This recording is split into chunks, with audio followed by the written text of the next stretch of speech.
gun at June. At this point, Hibiki appeared, diverting Yoon's attention. June, disappointed to see his sister's attitude, kicked the gun out of her hand and escaped with Hibiki. Despite finding the asthma medication, escaping the sprawling hospital was no easy task. They had to avoid the zombies that could appear at any time, as well as the soldiers who were constantly on their tail. June, caught off guard, was shot by a soldier, but a zombie appeared just in time and tackled the soldier, who screamed in pain and begged for help. Hibiki hesitated for a moment, then turned to leave. Meanwhile, Yuzuki's father had finally arrived at the fishing boat at the port. To everyone's surprise, Yuzuki and her mother did not express the joy of a long-awaited reunion upon seeing him. Instead, they were filled with fear. It turned out that Yuzuki's father was an abusive man who had divorced Yuzuki's mother a year ago. Hibiki and June also returned to the port to meet up with everyone. After Yuzuki got her medication, her asthma was relieved. Seeing the mother and daughter praising Hibiki, the abusive man became jealous and was about to attack his wife. His face was like that of a twisted demon. The woman kept begging him to spare her. Shockingly, the next day, the abusive man was found injured by a zombie, lying in bed covered in blood. Everyone was puzzled until Yuzuki admitted that, to protect her mother, she had lured her abusive father to another boat smeared with blood, causing him to be bitten by a zombie. Everyone was astonished and couldn't believe that a little girl could do such a thing. Yuzuki's mother, crying non-stop, tried to take the blame for Yuzuki and was ready to turn herself into the police, only asking that everyone spare Yuzuki. Hibiki remained silent for a long while. Finally, he said that Yuzuki had done nothing wrong, and he would probably have done the same. He then demanded that everyone present forget about the incident and act as if nothing had happened. In the face of the zombie apocalypse, whether you want it or not, all legal order will eventually collapse. The following day, everyone was outside, preparing to set out on their journey. Hibiki found the injured abuser alone and prepared to tie him up. Of course, the abuser was not going to go down without a fight, but he was no match for Hibiki. He was subdued with Hibiki clutching his throat, immobilizing him. His breathing grew weaker, but Hibiki showed no signs of letting up. This was the first time Hibiki had killed a non-mutated human with his own hands. With the threat of the abuser eliminated, the group set off for Yokohama. Although they encountered several zombie attacks along the way, they were seasoned survivors and easily dealt with the trouble. Soon they reached the boundary of the quarantine zone. Yokohama was just across the way. They couldn't help but feel excited, running and shouting in exhilaration. But when they got a clear view of the other side, they were stunned. All they could see were hordes of zombies. Yokohama had fallen. Outside of the quarantine zone, there was no safety anymore. Everyone was disheartened. Their greatest hope was just within their reach, but it had vanished like a mirage. Now, the only one who still seemed clear-headed was Hibiki. He recalled the military stationed at Yokohama who had been actively searching for supplies. Clearly, they had foreseen this day. Now, the safest place in all of Japan would be their base, as they were the most prepared. To survive, even if it meant braving fire and sword, Hibiki had no choice but to venture forth. They had planned to travel by water, which was safer. But unexpectedly, their Tesla boat had run out of battery, leaving them adrift at sea without paddles. Luckily, they didn't drift for long before they spotted an island nearby. Hibiki and the others decided to land on the island first since their supplies of food and medicine were running low. Unexpectedly, the island was already occupied, and the occupant was an old acquaintance of Hibiki. It was Kawata, with whom he had a past grievance at the nursing home. But now, the enmity between them had greatly diminished. Hibiki even urged Kawata to join them in heading for the military base. With more manpower, their chances of survival would be much higher.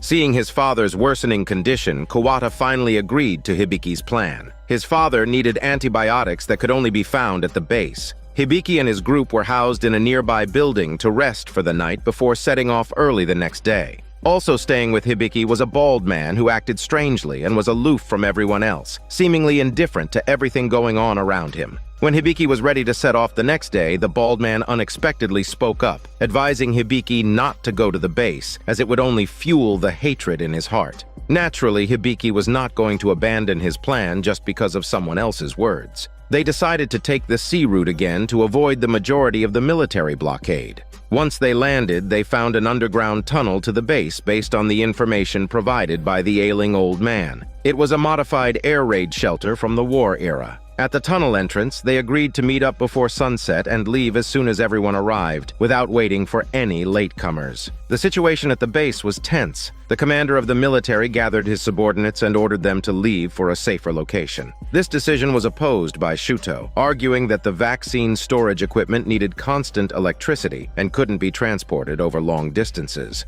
The commander was about to reprimand Shuto for his insolence when he was surprised to find that more than half of his subordinates had chosen to side with Shuto. It turned out that Shuto had been rallying his subordinates under the guise of the vaccine. Those officers who had not pledged their allegiance to him mysteriously disappeared. Kurumi visited with guilt the little girl who had turned into a zombie. She promised the girl's brother that she would develop a vaccine to cure her. During this period, Kurumi cooperated fully with the research work. Whether from exhaustion or the effect of the experimental drug, she suddenly became delirious. The doctor diagnosed her with delirium, assuring that she would naturally recover in a few days. Hibiki and the other two successfully navigated the underground passage. They carefully evaded the military while searching for medicine. Before long, they arrived at a room belonging to the zombie girl. Hiragi nearly got bitten when she wasn't paying attention, but Hibiki managed to save her by eliminating the girl promptly. Every move they made was closely observed by the girl's brother, who was hiding underneath the bed. Elsewhere, Kuwata and his followers were searching for weapons. Surprisingly, they didn't encounter a single soldier, which made him suspicious. Deciding it was a trap, he swiftly led his group to retreat by the same way they came. Meanwhile, Hiro, who was being held captive by the military, used a simple trick to escape his confinement. He smoothly infiltrated Kurumi's room, who was still in a delirious state, and decided to take her sexy body with him to leave the base. On Hibiki's end, he managed to find plenty of medicine. As he prepared to leave, he spotted Kurumi sitting in a wheelchair in the distance. He couldn't believe his eyes and thought he was hallucinating. After regaining his composure, he quickly handed the medicine to Hiragi and chased after Kurumi's figure. Hibiki followed her into a pitch-black tunnel where he could barely see his hand. He had to rely on his instincts to move forward, but luckily, he was heading in the right direction. At the same time, Hiro was also rushing through the tunnel. As he neared the end, he found something unusual. Upon closer inspection, he discovered a bound zombie. Judging by its appearance, it seemed to be the officer who disappeared after refusing to join Shuto. Just as Hiro was taken aback, he was stabbed with a needle from behind and fell unconscious. While crawling through the darkness, Hibiki was calling out for Kurumi. Suddenly, he heard a faint response from her. Overwhelmed with excitement, he rushed towards the sound and found Kurumi sitting on the ground. However, before he could do anything more than hold her hand, he was knocked out from behind. It turned out that Shuto had been orchestrating everything from the beginning. He had noticed Hibiki and his group as soon as they entered the base via surveillance cameras. Jun and Hiragi waited at the entrance of the tunnel for a long time, but Hibiki never returned. When the agreed time came, Kuwata and his group decided to leave. However, Jun and Hiragi chose to go back and find Hibiki, as they were all companions in adversity. When Hibiki regained consciousness, he found himself tied to a chair. Seeing a horde of zombies held captive, he was horrified. Shuto, the same doctor who had treated his mother, was there too. Shuto admitted that he had deliberately prevented Hibiki from entering the base because he was worried that Hibiki would disrupt his plans. However, Hibiki was not interested in these explanations. He was worried about Kurumi and asked if she was also involved in the experiments. Shuto neither confirmed nor denied it.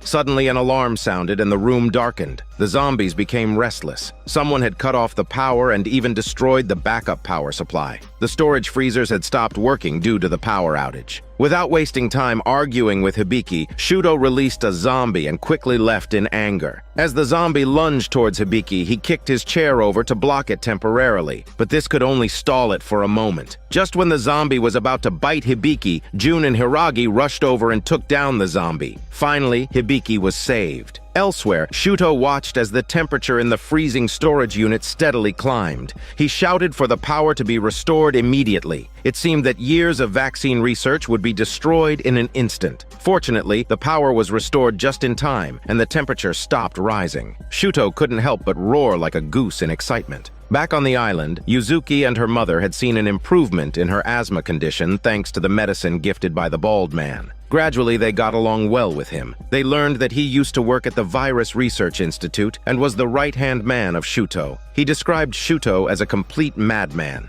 Meanwhile, Hibiki and his companions were running wildly. As Jun and Hiragi were about to enter the tunnel to leave, Hibiki turned around and headed towards the base. He still had to rescue Kurumi. Even Hiragi, who was secretly in love with Hibiki, tried to stop him, but he left without hesitation. On the other side, Kurumi came to the room of the zombie girl. Seeing the little girl lying in a pool of blood, she was overwhelmed with pain. In front of the girl's brother, she swore that she would avenge the little girl. It looked like this couple was destined to drift apart. As Hibiki checked each room for Kurumi, he came across a scene that shocked him beyond belief. In a prison cell, there was a zombie chained up with a metal collar marked with the number 001. It was clearly an early experimental subject. Hibiki understood the meaning of Shuto's previous words, who told him that they had analyzed the genes that were almost identical to Hibiki's. It turned out that the zombie in front of him was Hibiki's mother, who had died many years ago. No matter what, Hibiki could not connect this horrifying zombie with the gentle mother in his memory. Seeing her ghastly and desolate appearance, Hibiki felt a heart-wrenching pain.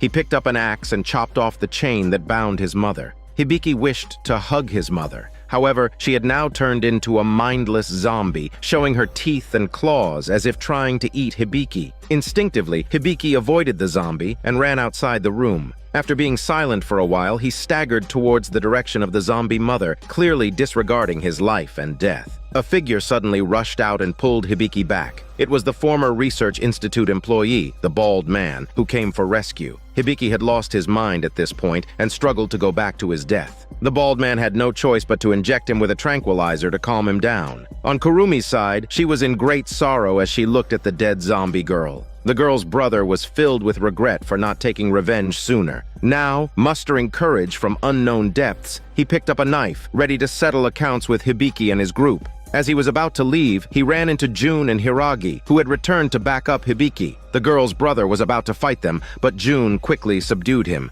However, before he could catch his breath, he was stabbed from behind. It was Kurumi, who had followed and attacked him from behind. Fortunately, the wound wasn't severe, and Jun managed to flee away with Hiragi's help. Unexpectedly, the blood Jun had left behind attracted Hibiki's zombie mother. Caught off guard, Jun and Hiragi were somewhat flustered. Although Jun ended the fight by stabbing the zombie in the head, he was bitten by the zombie. Meanwhile, Hibiki woke up from his unconsciousness. Even though he was now back on the safe island, his nerves were still on edge. The bald man who had brought him back began to reveal to him some secrets about the zombie virus. It turned out that Hibiki's mother had been inoculated with a virus carrier developed by head researcher Shuto in an attempt to cure her disease. However, this gene therapy had not been approved and verified, and the result was predictable. Hibiki's mother did not get better as expected, and even worse, she turned into a real zombie. The bald man, realizing his past mistakes, decided to redeem himself by returning to the Research Institute and rescuing Hibiki. After hearing this, Hibiki was furious, pinning the bald man's bald head to the ground with his intense gaze. But eventually he came to his senses and released his grip. Jun, who also learned the truth about the virus, was unsettled. He remembered the zombie he had killed at the Research Institute with the number 001 tag on it. He inferred that the zombie was likely Hibiki's mother, so he walked over to Hibiki with difficulty, told him about his previous experience, and sincerely apologized. But Jun fainted soon due to his wounds. Only then did Hibiki notice the bite wound on Jun's hand, and he remained silent. Not long after, they were visited by an unexpected guest. It's Yoon, Jun's sister from the Research Institute. It turned out that after learning that her brother Jun had been bitten, she had followed Hibiki to the island. Her purpose wasn't to visit her injured brother, but to ask Hibiki to surrender himself as a trade for vaccines. After stating her conditions, she left abruptly. Seeing Jun growing weaker, Hibiki, despite the strong opposition from Hiragi and others, decided to accept Yoon's offer and headed to the base alone. The soldiers guarding the base were somewhat unprepared for Hibiki's arrival, but Yoon appeared in time and took him away under the pretext of being a prisoner. Unexpectedly, Yoon took him straight to Shuto's research center. Hibiki had guessed Yoon's intention. She actually wanted to give the vaccine to her brother Jun, just in a more risky way. She planned to fabricate a situation where she was held hostage by Hibiki, who then stole the vaccine to provide a reasonable explanation to Shuto. This was because she didn't want to give up her medical career. After explaining her plan, Yoon decisively shot herself, crawled to the cold storage facility, and prepared to open the door to get the vaccine. However, to her surprise, Yoon didn't have the authority to open the door. She knew that only Shuto and his most trusted subordinates could open it, but she wasn't one of them. Disappointed, she didn't know what to do. But Hibiki glanced at the power cabinet and a plan formed in his mind. Over at Shuto's, he was alarmed when he heard the alert sound. He rushed to the lab, only to find that due to power loss, the temperature of the cryogenic storage unit was rising rapidly. He hurried to open the hatch, hoping the contents were unharmed. Just then, Hibiki suddenly appeared, gun in hand. Shuto tried to close the hatch, but Hibiki was faster. He rushed forward, knocking the man off his feet. To his surprise, there was no vaccine inside the cryogenic unit, just a cloth bag containing something unknown. Yoon, who had devoted her life to vaccine research, was shocked when she discovered the vaccine didn't exist. Remaining calm, she whispered that the yellow bottles in the thermal insulation cabinet contained antibodies extracted from the experiment subjects, which might be able to treat the zombie virus. Hibiki had no choice but to clutch at straws. He grabbed a few bottles of the yellow liquid and hastily left before the guards arrived. Hibiki rushed towards the outpost exit. Just as he was about to reach the door, a gunshot sounded, and he fell to the ground. As the soldier was about to continue firing, the captain appeared in time to stop him. He was the only one in the outpost who knew Shuto's true colors. Luckily, the shot hadn't hit Hibiki, and one bottle remained intact. Hibiki picked up the bottle and dashed towards the outpost exit. Even though he narrowly escaped the pursuers, he suffered a significant gunshot wound and found it hard to even walk or stand. Additionally, he had to avoid the wandering zombies. Despite these obstacles, Hibiki pressed on with sheer determination. Back on the safe island, Jun was barely hanging on. He seemed on the verge of turning into a zombie. The bearded man had even raised his weapon, ready to put him out of his misery. Fortunately, Hibiki arrived just in time. The bald man quickly took the antibody and injected it into Jun. Everyone held their breath, anxiously waiting for the treatment results. At the research institute, the lab staff were doing their best to repair the power supply. Shuto was berating the workers for their lack of progress. As time passed, their repair efforts ultimately failed. The contents of the cryogenic storage unit were undoubtedly useless now. Shuto sat on the floor, defeated. He started screaming like a chicken to vent his frustration. After administering the antibody to Jun, the bald man shook his head, sighing that it seemed not working. Everyone sank into despair at the news. Jun, who was still slightly conscious, asked Hibiki to take him to the seaside where he could see the sun. He sincerely thanked everyone for their companionship during this time, which made him feel less alone. The only family he had left was his sister. Jun handed his phone to Hibiki, filled with pictures of various sunsets, asking him to deliver it to his sister. After that, he closed his eyes. Everyone present was grief-stricken for his death. Soon, Jun moved again, but Hibiki didn't even look at him. He held him down, because he knew that Jun was no longer human. He drew his dagger and ended Jun's life. Everyone stayed with Jun until nightfall. Hibiki was still blaming himself. If he hadn't been so determined to find Kurumi, Jun wouldn't have gotten into trouble. He finally realized that finding Kurumi was just a mistake. It was time to let it all go. At this point, the bearded man added insult to injury by telling Hibiki that it was a woman who had stabbed Jun, slowing him down enough to be bitten by a zombie. She had to be avenged. The woman in question, Kurumi, was now being questioned by Shuto, who asked if she still loved Hibiki. Kurumi responded without expression that she didn't love him anymore. The death of Jun left everyone devastated, and morale was at an all-time low. The bearded man was now filled with righteous indignation, declaring his intent to find Kurumi and Shuto for revenge. Hibiki, however, appeared calm and stopped the bearded man. They could seek revenge, but they needed to rest first, and Hibiki's gunshot wound hadn't healed. This showed how much Jun's death had affected the bearded man. He had come to see Jun as a family member. The supposedly safest place in all of Japan, Yokosuka Port, was becoming increasingly dangerous. Zombies would occasionally break through the barriers and injure people. With the departure of the main force, the remaining soldiers were becoming exhausted. It seemed inevitable that the outpost would be breached by zombies. It was urgent to find a new safe outpost. The team had to mobilize the civilian survivors to help patrol the outpost and search for suitable places to settle. Having been wandering outside for a long time, Hiro knew the importance of a safe place.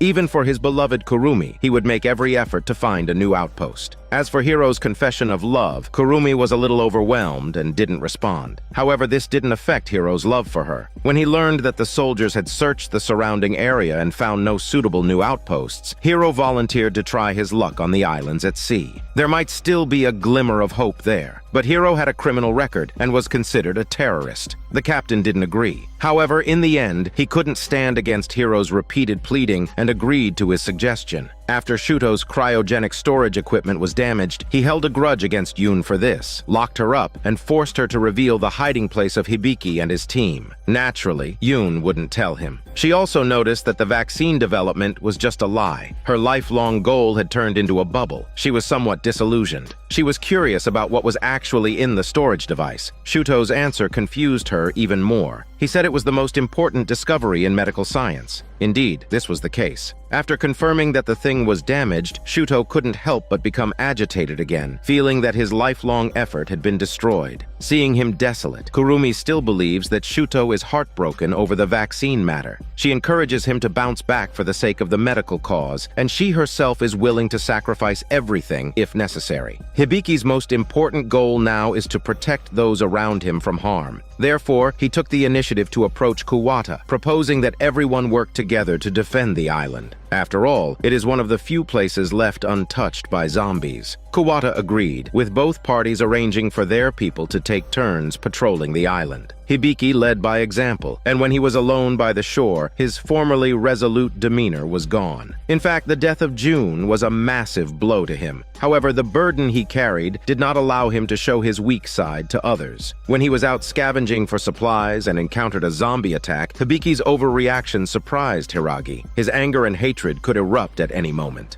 Hiragi happened upon Hibiki and Yuzuki chatting. When she heard Hibiki admit that he no longer had feelings for Kurumi, her budding feelings became hard to suppress. Yuzuki's mother also noticed Hiragi's feelings, telling her about a man she was attracted to when she was young. She never confessed her feelings then and still regrets it. Yuzuki encouraged Hiragi to be bold in love, especially in the zombie apocalypse. Cherishing the present is what matters most. Hiragi decided to stop hiding her feelings and confessed her love to Hibiki that night. However, Hibiki's reaction was the same as when Kurumi confessed to Hiro. He neither rejected nor accepted her. Perhaps it's because he doesn't want to love in the midst of the zombie apocalypse, or more likely, they still harbor feelings for each other. In an interesting twist, Hiro arrived at the island where Hibiki and his group were staying while looking for a safe refuge. He was captured by Kawata's men. Hiro's arrival disturbed the brief peace on the island. However, he saw the situation clearly and advised Hibiki and his group to leave the island as soon as possible, as the military would come looking for him. Hibiki was furious at his old friend for joining his enemy. He berated Hiro and declared that he wouldn't let anyone harm his companions. Hiro, however, had his reasons, but he couldn't admit that he had done all this for Kurumi. He didn't want Hibiki to know about Kurumi and mess up his newfound love. As Hiro predicted, the military learned that he hadn't returned and decided to investigate the island. Kurumi got wind of this and decided to go with them. The team was led by the captain, who brought a few militiamen due to a lack of manpower. The young boy who wanted to avenge his sister's death also sneaked onto the ship. He encountered Yuzuki's mother, who was out picking vegetables on the island, and shot her in his panic. Hiragi rushed to the scene following the gunshot and returned fire with her bow, hitting the young boy in the leg. However, she didn't finish him off and instead took the injured woman back to their shelter. The young boy's actions caused Hibiki's group and the military to be at odds. The military confirmed the existence of Hibiki's terrorist group via the arrows and were furious at seeing the young boy's bleeding wound, vowing to get revenge for him. Therefore, they decided to attack Hibiki without even offering a chance for negotiation. Kurumi, who wanted to avenge the little girl, also volunteered to join the fight. Seeing the injured Yuzuki, Hibiki knew that a peaceful resolution was impossible and called everyone together to prepare for a last stand. However, when he went to discuss a strategy with Kawata, he found him preparing to retreat. This infuriated Hibiki because he thought they agreed to cooperate in defense. But what Kawata said next stunned Hibiki. He told Hibiki that he planned to run away, not from the military, but from Hibiki, because he thought Hibiki was heartless now and no different from those zombies. The military had searched the entire island, pinpointing their residence. They left Kurumi behind as a decoy, while the captain and the rest approached the house. Just then, the bearded man and Hiragi came out with Hiro, who they had taken hostage. They held a dagger to his throat, threatening the soldiers to drop their weapons. This trick worked. The military men really dropped their weapons. Perhaps they were still counting on Kurumi, who was strategizing behind the scenes. But the bearded man and his group had a backup plan. Hibiki took advantage of the soldiers' distraction to circle behind them, preparing for a surprise attack. Unfortunately, he bumped into Kurumi, who was hiding in the woods. At this point, Kurumi's back was to Hibiki, who didn't recognize her. He raised his bow and arrow, shouting at her to drop her weapon and questioning if she was the woman who had stabbed June at the base. Compared to the angry Hibiki, Kurumi was a mix of surprise and joy to the point of tears. She recognized Hibiki's voice, but she had always thought he was dead. The sudden encounter here left her too stunned to react. Seeing her immobile, Hibiki grew even more anxious. Kurumi decided to turn around and acknowledge him, but it was too late. An arrow flew through her body and she collapsed. Hibiki, after releasing his arrow, realized that she was Kurumi. He was dumbstruck. The bald man appeared in time. After checking her, he said there was still hope to save her, but not here. On the other side, the bearded man, who was still in a standoff with the soldiers, had been waiting for Hibiki in vain. Hiragi found an opportunity to clarify that every conflict was initiated by the military, including the incidents with Yuzuki's mother and the unjust death of Hiro. The captain began to believe her a bit, but his deputy, a die-hard fan of Dr. Shuto, wouldn't listen. At this moment, Hibiki appeared, carrying the barely alive Kurumi. The priority was to get Kurumi back to the research institute for treatment. Yoon was renowned for her medical skills. She successfully performed surgery on Kurumi, just managing to save her life. Even Yoon herself couldn't believe it was such a miracle to survive such a severe injury. However, Shuto no longer trusted her. Even the surgery was conducted under confinement. Yoon saved Kurumi out of her professional responsibility as a doctor, despite her frustration with Shuto. What she was most curious about now was what Shuto was planning, but he wouldn't reveal a word. Meanwhile, Yuzuki's mother's wound was not healing due to infection, which worried everyone. Hiragi was particularly troubled. When she saw the injured Kurumi, she recognized her as the woman who had stabbed June. Everyone was furious when they heard this, and Kurumi, even if she was Hibiki's girlfriend, could not be forgiven. Hibiki was mired in regret and self-blame, wandering at the place where he had shot Kurumi. He happened to encounter the young boy still bent on revenge, who surprisingly hadn't left with the soldiers. When Hibiki learned he was the brother of the girl he had killed, he was somewhat desperate. He asked the boy to kill him, appearing to have lost all will to live. But the boy was somewhat at a loss, hesitating and unable to do it. At this point, the bald man appeared and held the trembling arm of the boy, who didn't know what to do. He dropped the dagger and began to cry. On the other side, Kurumi suddenly woke up, surprising even herself. The sword wound that had pierced her had healed in just a few days. Shuto came over to clear up her confusion. It turned out that the experimental drug that had been injected earlier had worked. However, at this moment, Kurumi didn't care about any experiments. She had seen Hibiki alive and realized that she might be caught in a huge scam. Back at the research institute, after poring over the operation log from that day, the captain finally discovered the truth. It was indeed the soldiers that fired the first shot, but the report had been tampered with, falsely accusing Hibiki and his group of being terrorists. The deputy had to admit that everything was orchestrated by Dr. Shuto, but by the time the captain found out the truth, it was evidently too late. His subordinates, including the militia, had already been won over by Shuto. As they were preparing to apprehend him, the captain found an opening and leapt off the balcony. Surprisingly, the captain, who had nowhere else to go, ran to Hibiki for help. He never forgot his military duty and decided to join Hibiki in thwarting Shuto's scheme. But Hibiki was in a state of hopeless despair. Only when he learned that Kurumi was not in mortal danger did he begin to regain some normalcy. Hiro, finally having a change of heart, admitted that he had deceived Kurumi, saying Hibiki was dead, which led to Kurumi losing herself and being brainwashed by Shuto. However, when Hibiki heard this, he was not as angry as expected. He was full of guilt, with his biggest struggle being how to face his lover, Kurumi. After all, the two of them couldn't return to the way they were before. Hiro was frustrated with Hibiki's lack of resolve and encouraged him to rescue Kurumi from the research institute. Then, another piece of bad news arrived. Yuzuki's mother's wound was becoming increasingly infected and required antibiotic treatment as soon as possible, or there would be a risk to her life. The problem was that the station troops had intensified their defenses.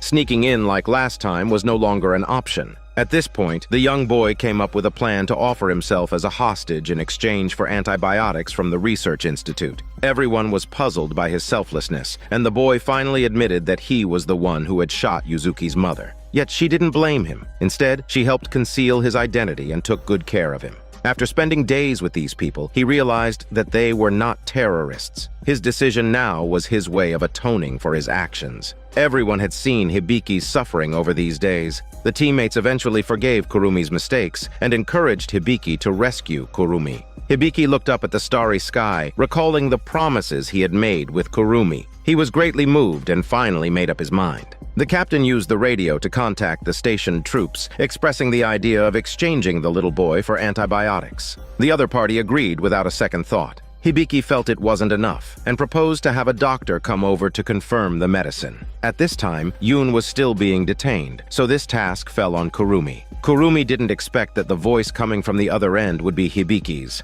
She was excited. Her heart was blooming with joy. After Hibiki asked for a doctor to accompany the exchange the next day, despite the deputy's opposition, Kurumi agreed. Just then, there was an incident at the medical center. A survivor who had just received the zombie vaccine the day before was now running a high fever, and his eyes were full of blood vessels. Kurumi, suspecting something unusual, went to see the detained Yoon and learned that the so-called vaccine by Shuto did not exist. Kurumi clearly couldn't absorb this shocking revelation. It felt like her beliefs were collapsing. So she stumbled into the lab and confronted Shuto, who told Kurumi the vaccine indeed didn't exist. He was just using this guise to control the soldiers and survivors. Naturally, Kurumi couldn't accept this fact. She asked him if there was no vaccine, then what was being stored in the storage device. Shuto didn't beat around the bush and opened the cabin door. As Kurumi walked up to take a look, she was filled with horror. But what was inside was not revealed. Meanwhile, those who had been injected with the zombie vaccine at the institute were showing signs of distress. They were running high fevers and their eyes were bloodshot. It wouldn't be long before they would all turn into zombies. The mastermind behind this, Shuto, seemed to be brewing a big conspiracy. When it was time for the exchange, Kurumi and the deputy arrived as agreed with the medicine box. Hibiki saw the recovered Kurumi from afar, his feelings mixed. Hiragi and the others who had been hiding nearby made their move. Their target was to get the antibiotics and take Kurumi with them. Just as the deputy dropped his gun and victory seemed assured, Kurumi suddenly picked up the gun from the ground, raised it at Hibiki, and pulled the trigger. As expected, the bullet didn't hit Hibiki, it just grazed his cheek. But what he couldn't understand was that Kurumi was acting like a completely different person. She said she didn't need him anymore. Suddenly, screams were heard. The soldiers who had been hiding in the back had suddenly turned into zombies and were savagely biting their comrades. Kurumi and the deputy turned around to offer assistance. Hibiki still wanted to hold on, but was ruthlessly shaken off. The mission ended inconclusively. They got the medicine, but the person hadn't been brought back. The captain guessed that the reason the soldiers turned into zombies was definitely caused by the vaccine Shuto had injected them. Meanwhile, Hibiki took out a notebook left by Yuzuki's father. It recorded a few words: Emergency Shelter 73.4. The bald man had already confirmed that 73.4 was a radio frequency. After connecting, everyone understood. It was a shelter calling itself Home of Hope, calling everyone to gather. The pickup point was at a nearby dock. Everyone was excited. Whether it was true or not, they decided to go and see. But Hibiki did not plan to go together. Everyone was trying to persuade him to join, with Hiragi accidentally blurting out that she liked him, but she managed to recover and said everyone liked him. Unable to resist everyone's passion, Hibiki agreed to go with them. That night, Hibiki quietly got up and left the room while everyone else was fast asleep like pigs. He couldn't let go of Kurumi and decided to make another trip to the base. However, just as he was leaving, he ran into Hiro, who was keeping vigil. Hiro knew Hibiki better than anyone else and had already anticipated this. Hibiki, as if leaving his last words, asked Hiro to take care of Kurumi if anything were to happen to him and expressed his gratitude for having a friend like Hiro. The next morning, when the team members found Hibiki missing, they guessed that he had gone to the base to find Kurumi. The bearded man was furious about Hibiki's sudden departure, and Hiragi was utterly disappointed. No matter how much she tried, she couldn't replace Kurumi in Hibiki's heart. Regardless, the plan had to continue. The team arrived at the broadcast rendezvous point, and indeed, there was a large cruise ship docked nearby.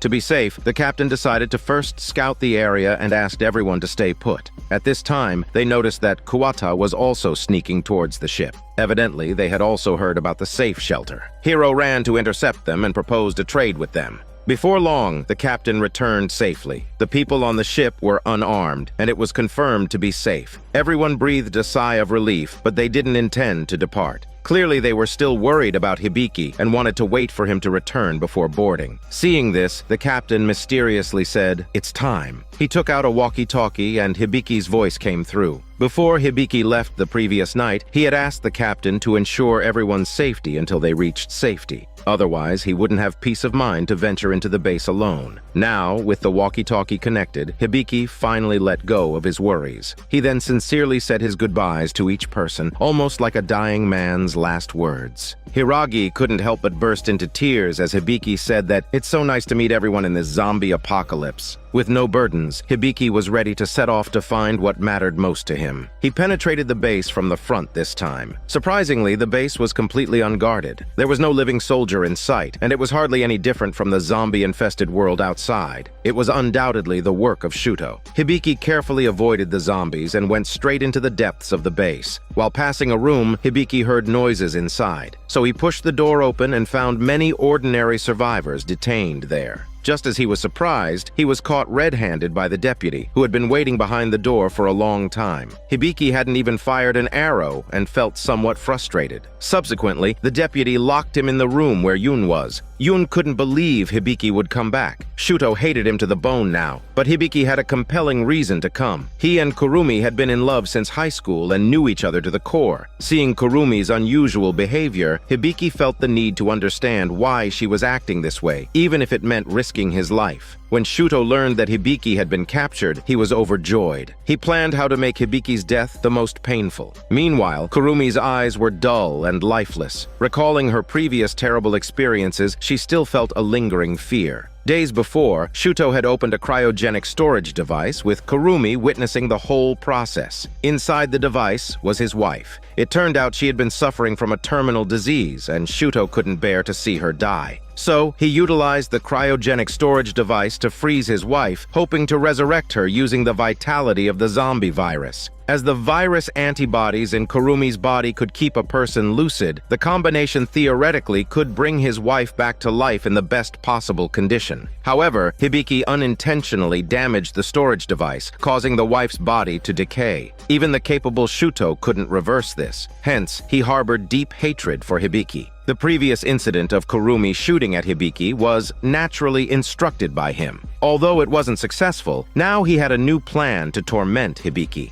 That night, Hibiki was brought to the room where Shuto was. The man was in high spirits, very satisfied with his ability to control ordinary humans like puppets using the vaccine. In his eyes, there was no difference between these people and zombies. While speaking, he casually shot and killed his deputy. Hibiki, however, remained unmoved and retorted that his actions were more zombie-like. Shuto, stung by his words, decided to stop the chit-chat. The real show was about to begin. He threw a dagger to Hibiki, letting him make a choice, to kill Kurumi or be killed by her. As soon as his words fell, Kurumi entered the room. Hibiki hadn't expected Shuto to hate him so much. He quickly understood why Kurumi had shot at him and why she had allowed the man to manipulate her. Thinking about the ordinary survivors he saw when he first entered, Hibiki asked Kurumi if the man had been threatening her with their lives. Seeing her expression, Hibiki already knew the answer. Kurumi was still the Kurumi he knew, and he felt a sudden sense of relief. Without hesitation, he approached Kurumi and asked her to kill him. Kurumi lifted the knife high, but she couldn't bring it down. Seeing this, Hibiki grabbed her hand, forcefully thrusting the dagger into his own body. Seeing Kurumi's heartbroken expression, Hibiki couldn't help but express his love to her. Then the two embraced tightly, but without a kiss. Shuto couldn't stand their live love show anymore. He had intended to watch Hibiki suffer, but ended up watching a touching love story instead, making himself feel even more lonely.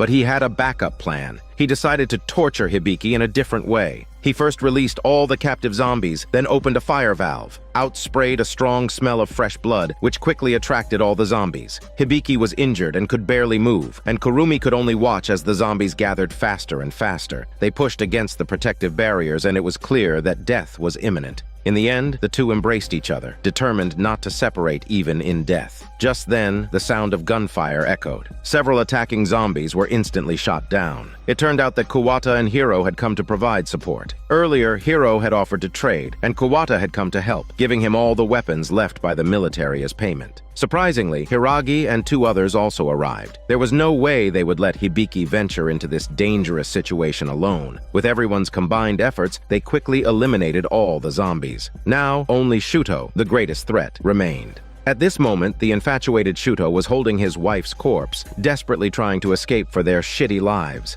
Along the way, he was bitten on the leg by his zombified deputy, a fitting act of retribution. Now, his escape became even more difficult. Before long, Hibiki and his team caught up with him.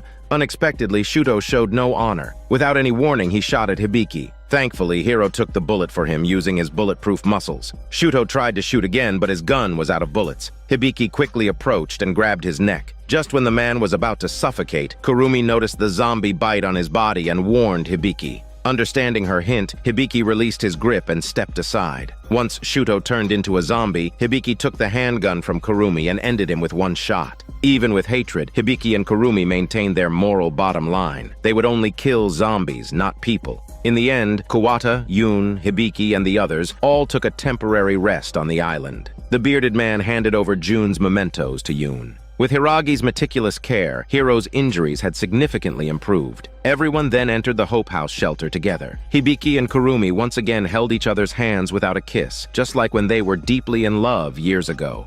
This is Daniel CC Movie Channel. Stay safe and enjoy your day.